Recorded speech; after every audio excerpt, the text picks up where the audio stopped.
नमस्कार. श्री स्वामी समर्थ. जय जय स्वामी समर्थ. श्री स्वामी समर्थ भक्तांनो, आज आपण श्री गुरुचरित्रातील अत्यंत महत्त्वपूर्ण अशा 33व्या अध्यायाची महती आणि त्यातील मानवी जीवनाला मिळणारा संदेश पाहणार आहोत. अनेक भक्तांना या 33व्या अध्यायाचे पठणाचे अनेक अनुभव आलेले आहेत. हा जो अध्याय आहे तो केवळ कथा नाही, तर श्रद्धा आणि विश्वास यांचं ते सामर्थ्य आहे.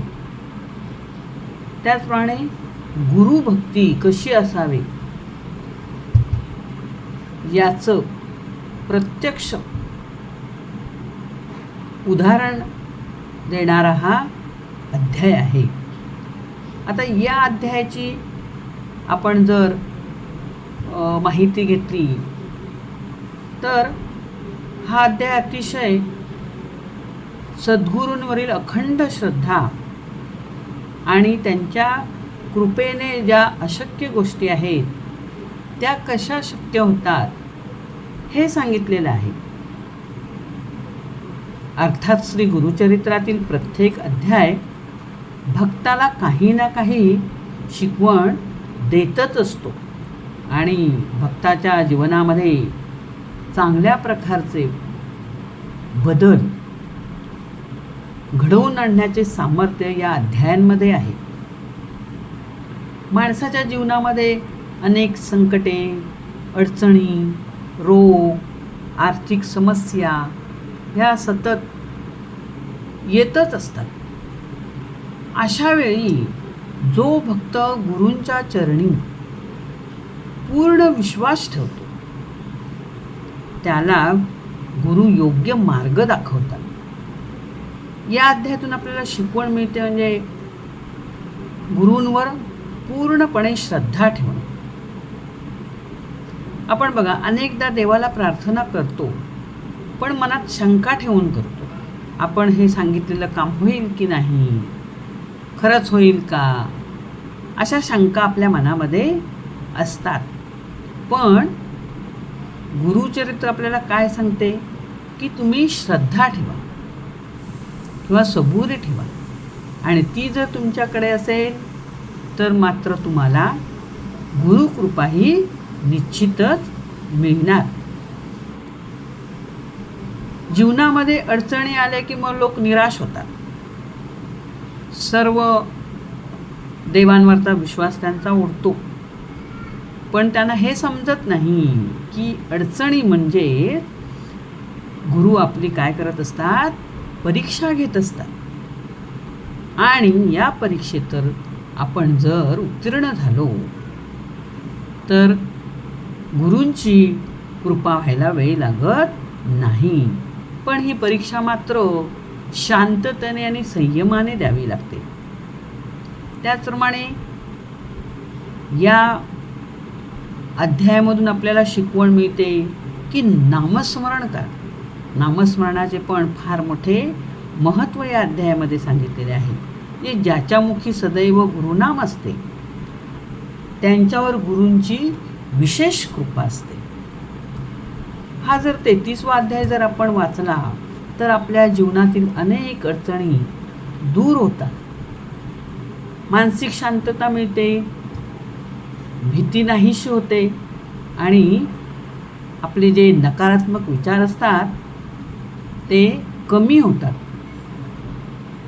घरातील वातावरणसुद्धा शुद्धीकरण होतो आणि घरामध्ये आध्यात्मिक असे या अध्यायाच्या वाचनाने आपल्याला अनुभव येतो. एक अनुभव आहे ह्या 33व्या अध्यायाचा की एका भक्ताच्या घरामध्ये अनेक अडचणी येत होत्या. म्हणजे कुठलंही काम तो करायला गेला तरी त्या कामात त्याला काही यश मिळायचं नाही आणि मग त्याला त्याच्या एका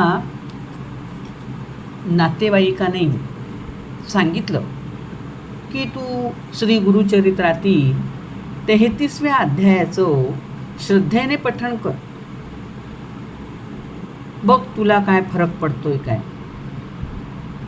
आणि त्यानेही मनात आलं, चला कोणीतरी आपल्याला एक सांगणारा भेटलेला आहे, करून तर पाहू.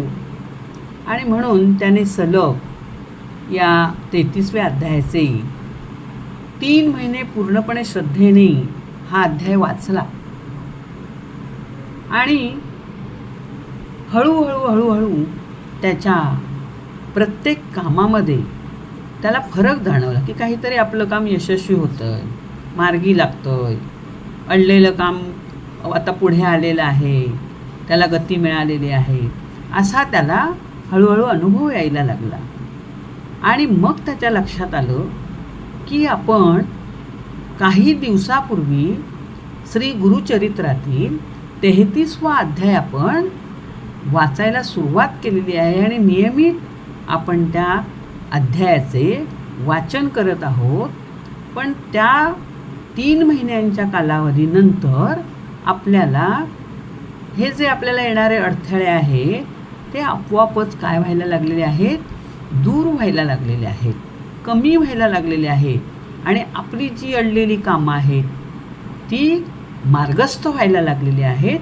म्हणजे नक्कीच या वाचनाचा किंवा या पठणाचा किंवा या 33व्या अध्यायाचा आपल्याला हा फायदा झालेला आहे किंवा हा अनुभव आपल्याला मिळालेला आहे असं त्याच्या लक्षात आलं. आणि खरोखर मग त्याची जी अडलेली कामं होती किंवा मार्ग मिळत नव्हता किंवा त्याला ज्या अडचणी होत्या त्या हळूहळू मार्गस्थ झाल्या, अडचणींवर काहीतरी मार्ग निघाले आणि त्याला योग्य तो त्याच्या कामामध्ये यश मिळालं किंवा तो यशस्वी झाला. म्हणजे हा आहे खरोखरचा त्या व्यक्तीला आलेला अनुभव आहे. म्हणजे हा कोणी कोठा सांगितलेला असा नाही, तर हा खराखुरा अनुभव आहे. म्हणजे इतकं सामर्थ्य श्री गुरुचरित्राच्या अध्यायांमध्ये आहे आणि हे 33व्या अध्यायाचं उदाहरण आहे. हे बघा, म्हणजे कुठलीही गोष्ट जर आपण श्रद्धेने आणि मन लावून विश्वासाने केली की त्यात यश हे आपल्याला मिळतंच. म्हणजे आपण फक्त त्यावर काय ठेवला पाहिजे, विश्वास ठेवला पाहिजे. मग हा अध्याय आपल्याला सांगतो की गुरु केवळ देह नाही तर एक दिव्य शक्ती आहे आणि व्यक्तीच्या किंवा त्या भक्ताच्या जीवनामध्ये योग्य परिवर्तन घडवून आणण्याचं काम हे गुरु करत असतात. आणि त्यामुळे आपला भक्त त्याला आलेल्या संकटातून कसा ते संकट पार पडून जाईल किंवा त्याच्यातून तो कसा मार्ग काढेल याकडे गुरूंचं लक्ष असतं. म्हणजे मग जेव्हा भक्त निस्वार्थ भावनेने गुरूंची सेवा करतो तेव्हा त्याचा हा अनुभव त्याला येतो, त्याच्या जीवनामध्ये बदल घडून येतो. सहज येत नाही. म्हणजे गुरूंची कृपा मिळवण्यासाठी मोठमोठे यज्ञ किंवा खर्च करण्याची गरज नाही. फक्त आपल्याकडे काय पाहिजे, श्रद्धा, विश्वास आणि पुरेसे नामस्मरण नियमित आपल्याकडे असायला पाहिजे. आता हे जे अध्याय आहे तो तुम्ही कधीही वाचू शकता, तुमच्या वेळेनुसार सकाळी वाचू शकता, संध्याकाळी वाचू शकता. गुरुवारी विशेषतः वाचलं तर उत्तमच. संकटाच्या काळात वाचलं तर त्याच्यात तुम्हाला मार्ग मिळेल, लवकरच तुमचं ते संकटाची तीव्रता कमी होईल किंवा त्या संकटाचं निवारण होईल आणि महत्त्वाच्या जे काही कामं असतील ती तुमची पूर्ण होतील. त्याचप्रमाणे तुमचं मन जर चंचल असेल, अस्थिर असेल, तर त्या मनालासुद्धा शांत ठेवण्यासाठी या अध्यायाचे तुम्ही पठण करू शकता. निश्चितच तुम्हाला त्याचा फायदा होणार आहे. मित्रांनो, गुरुचरित्राचा हा 33वा अध्याय आपल्याला श्रद्धा, संयम आणि कोणत्याही गोष्टीत उतावळेपणा करून चालत नाही, तर आपल्याला त्याची वाट पाहावी लागते आणि वाट पाहिल्यामुळे निश्चितच आपल्याला त्याचं फळ मिळतं. जीवनामध्ये कितीही अडचणी आल्या तरी आपल्या गुरूंवरील किंवा आपण जे कर्म करतोय त्या कर्मावरील आपण विश्वास सोडायचा नाही. गुरुकृपा योग्य वेळ आली की नक्कीच प्राप्त होते. त्यामुळे आपण फक्त कर्म करत राहायचं, काम करत राहायचं आणि आपली भावना शुद्ध ठेवायची.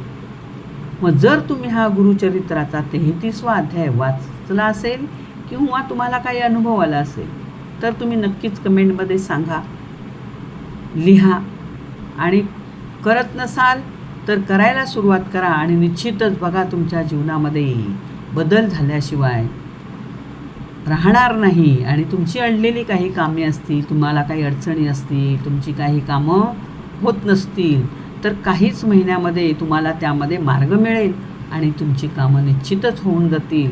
तेव्हा तुम्ही या अध्यायावर विश्वास ठेवून एकदा वाचनाला सुरुवात तर करून पहा.